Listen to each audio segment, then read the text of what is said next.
What if I told you a tiny island with zero oil, zero farmland, and zero natural resources became richer than Saudi Arabia?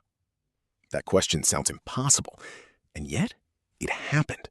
Right there in Southeast Asia, on a dot of land so small you could drive across it in 30 minutes, a nation was born with nothing.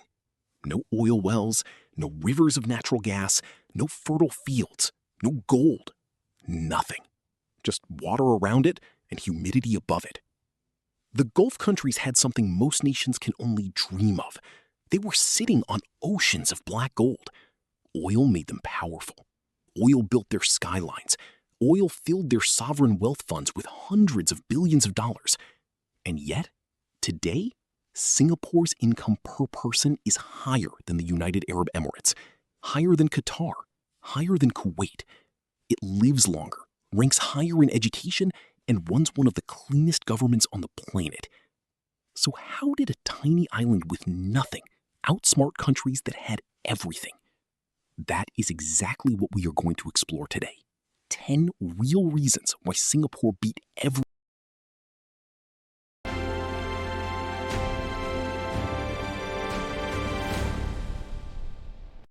Point 1. A leader who refused to accept limits. Every great story starts somewhere, and Singapore's story starts with one man who looked at nothing and decided to build everything. Lee Kuan Yew became the first Prime Minister of Singapore in 1959. At that time, Singapore was a poor, chaotic port city. Unemployment was high, racial tensions were real.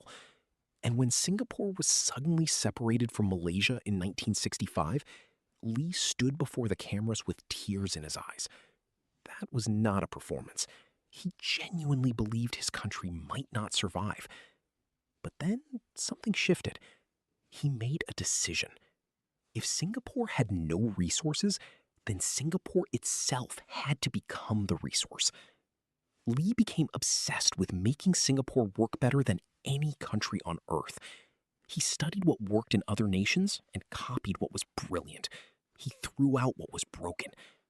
He was not a perfect man, and history records that he was sometimes harsh, but he was relentlessly focused on one thing: making Singapore a place where capable people and companies wanted to be. He understood that in the modern world, Point 2. Education was not a program, it was a religion. Now, here is something that connects directly to that vision. If you are going to build a country on human talent, then you have to build humans who have talent. Singapore did not just invest in education. It became obsessed with it. From the very beginning, the government poured money, attention, and national pride into its schools. Teachers were paid well and respected deeply. Curriculums were constantly updated to match what the global economy actually needed. And Singaporean students were pushed hard, not in a cruel way, in a competitive, purposeful way. The mindset was simple. You have no oil. Your mind is your oil, so sharpen it. By the 1990s, Singapore students were ranking at the very top of international tests in mathematics and science. Today, in the PISA rankings, which measure student ability across the world, Singapore consistently sits at number 1 or number 2 globally. Think about what that means. A country of fewer than 6 million people outperforms nations of hundreds of millions. Meanwhile, many Gulf countries use their oil wealth to build universities, yes, but the culture of deep learning, critical thinking, and meritocracy took longer to take root. Singapore did not wait for oil to fund education. It used education to replace oil. And that investment has paid dividends that no oil well ever could.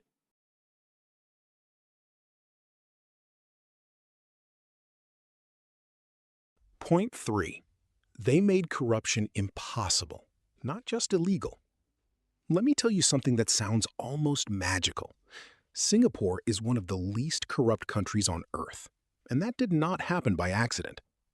When Lee Kuan Yew came to power, corruption was everywhere. It was woven into daily life. You paid bribes to get permits. You paid to get past police. It was normal. Lee decided that normal was unacceptable. He did something radical. He paid civil servants very well. Really well. Ministers in Singapore earn among the highest government salaries in the world. The logic was simple. If honest people earn good money through the system, they have no reason to steal from it. Then he created the Corrupt Practices Investigation Bureau, a fiercely independent agency with the power to investigate anyone, including ministers, including the Prime Minister's own family. And the punishments were severe. No warnings, no second chances. You were corrupt, you were gone. You might go to prison. The message was clear, and it was sent early. Nobody is above this rule. Today, Singapore ranks consistently in the top 5 least corrupt nations on Earth. Compare that to some Gulf states where personal connections and informal arrangements have historically shaped how business gets done. Clean government meant that foreign companies trusted Singapore. They brought their money, their headquarters, their jobs. Corruption is a tax on every citizen. Singapore refused to pay it.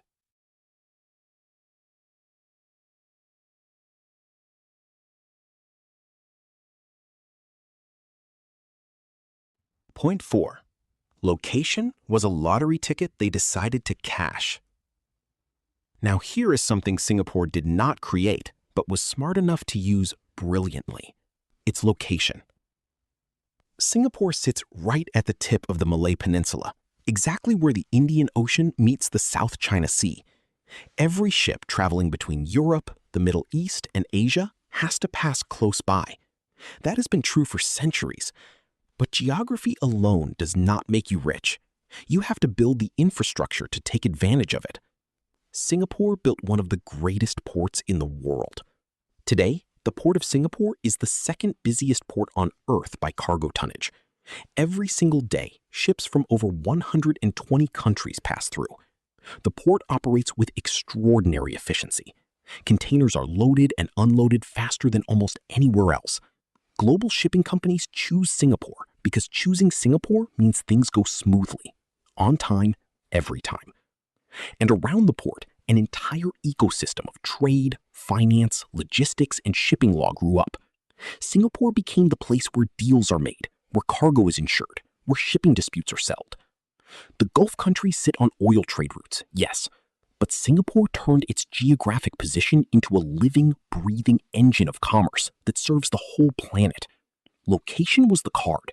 Vision and execution were the game. Point 5. They turned their airport into a statement. Speaking of infrastructure, let us talk about Changi Airport, because it deserves its own moment. Changi Airport in Singapore has been voted the best airport in the world more times than any other airport on Earth, and it is not close. Changi has a butterfly garden. It has a rooftop swimming pool. It has a movie theater. It has a waterfall that falls 7 stories tall inside a glass dome. It has hotels, shopping, food courts, and a slide that children can ride between terminals. Now, you might think this is just luxury for luxury's sake. But there is deep strategy here. Singapore understood that when a business person chooses between flying through Dubai or flying through Singapore, the experience matters. When a multinational company decides where to put its Asia headquarters, they think about where it is easy to fly to and from. Changi is not just an airport. It is a global advertisement for what Singapore is. It says, we are serious, we are excellent, and we care about every detail. Other countries have built impressive airports too, but Changi became a destination in itself. Travelers have been known to deliberately choose longer routes just to transit through Singapore. When your airport is a competitive advantage, you have understood something important about how modern economies actually work. Point 6. They welcomed the world while others hesitated. Here is a truth that took some countries decades to understand. In the knowledge economy, the best resource you can have is talented people. And talented people go where they are welcomed. Singapore made a bold and sometimes controversial decision. It opened its doors to the world's brightest minds and most ambitious companies. Tax rates for foreign businesses were kept attractively low. Red tape was cut to almost nothing. Setting up a company in Singapore can be done in a single day. Yes, one day. Compare that to many countries where the same process takes months or years of paperwork and approvals. Singapore also recruited foreign talent aggressively.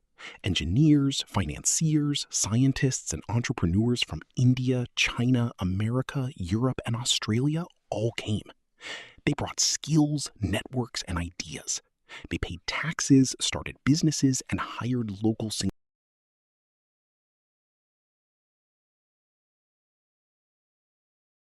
Point 7. Housing policy changed everything.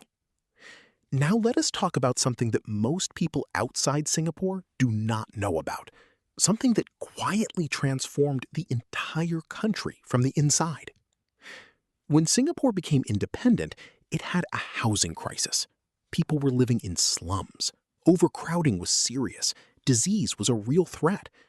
The government created the Housing Development Board and then did something remarkable.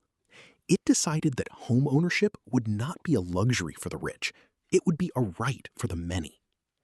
The government built massive public housing estates called HDB flats, clean, affordable, and well connected to transport. And here is the genius part. They forced racial integration. Singapore is Chinese, Malay, Indian, and everything else. In most countries, different groups naturally separate into their own neighborhoods. Singapore made it illegal. Each HDB block had to reflect the national racial balance. You could not have an all-Chinese building or an all-Malay street. Neighbors of different backgrounds literally shared walls.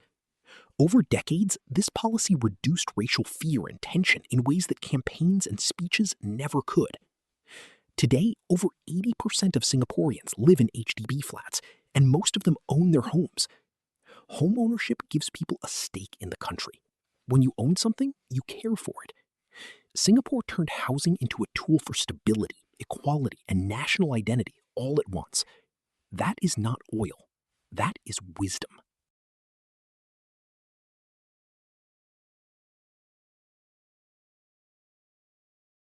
Point 8. The rule of law was the real wealth.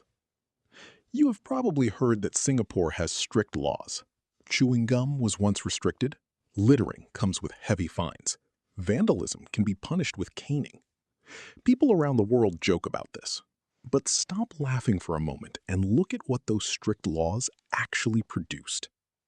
Singapore is a place where contracts are honored, where courts are independent, where property rights are protected absolutely, where if you shake hands on a deal, that deal will be enforced.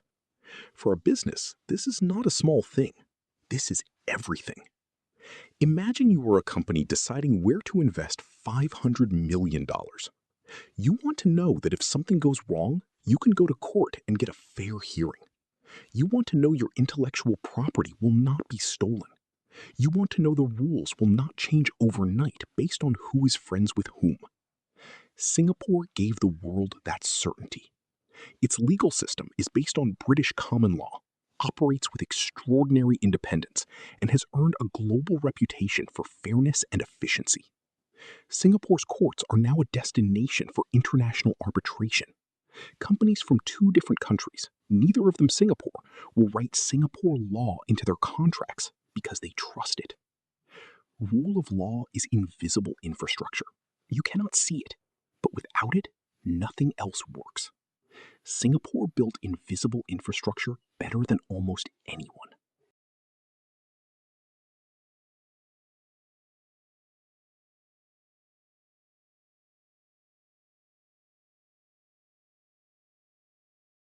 Point 9.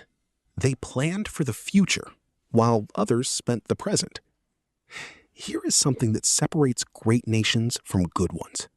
Great nations plan not just for the next election, but for the next generation. Singapore saved, aggressively. While oil-rich nations sometimes spent their windfalls on spectacular projects and subsidies, Singapore quietly built one of the largest sovereign wealth funds on Earth. Temasek Holdings and GIC together manage close to $900 billion in assets. $900 billion for a country of 6 million people. This money is invested all over the world, in technology companies, in real estate, in infrastructure, in financial markets. The returns from these investments help fund Singapore's government services. This means Singapore is not dependent on any single source of income. If trade slows down, investments compensate. If a crisis hits, there are reserves. During the COVID-19 pandemic, Singapore was able to spend massively to protect its citizens and businesses because it had saved during the good years. Lee Kuan Yew famously said that you must save for the rainy day before the rain comes. The Gulf countries have also built sovereign wealth funds, some of them enormous. The Abu Dhabi Investment Authority is one of the biggest in the world. But for decades, oil subsidies and generous government spending created economies where citizens expected prosperity to arrive automatically. Singapore taught its citizens that prosperity had to be earned, saved, and protected.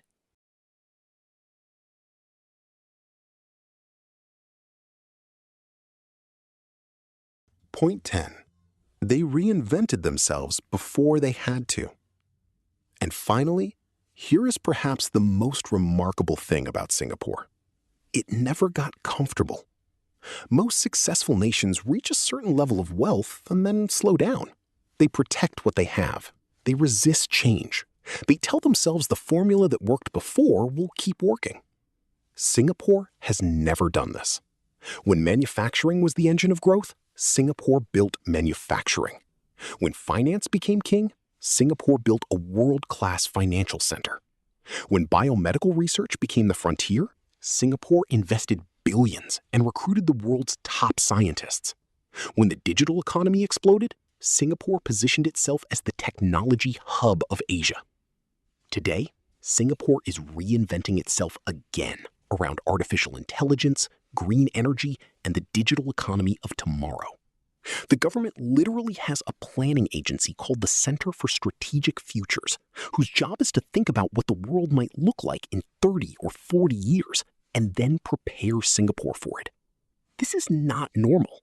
Most governments can barely think past the next budget. Singapore is thinking about a future that has not happened yet and building the infrastructure for it now. The Gulf countries have recognized this need too. Vision 2030 in Saudi Arabia is a serious attempt to diversify away from oil. But Singapore? We started this video with an impossible question. How does a tiny island with nothing beat countries sitting on oceans of oil? And now you know. It was not luck. It was not geography alone. It was a series of deliberate, courageous, sometimes painful choices made by leaders and citizens who refused to accept that their circumstances defined their destiny. They chose education over dependence. They chose integrity over easy money. They chose to welcome the world instead of fearing it. They saved when they could have spent. They planned when they could have coasted. They reinvented themselves when they could have rested. Singapore is not perfect. No country is. But as a story of human ambition and disciplined vision, it is one of the most extraordinary chapters in modern history. And honestly, the lessons here are not just for nations. They are for all of us. What you have matters far less than what you do with what you have. If this video made you think, made you feel something, or gave you one idea you will carry with you, then it did its job. Hit that like button right now. Drop your thoughts in the comments below. I want to know which point hit you the hardest. And if you are not subscribed yet, what are you waiting for?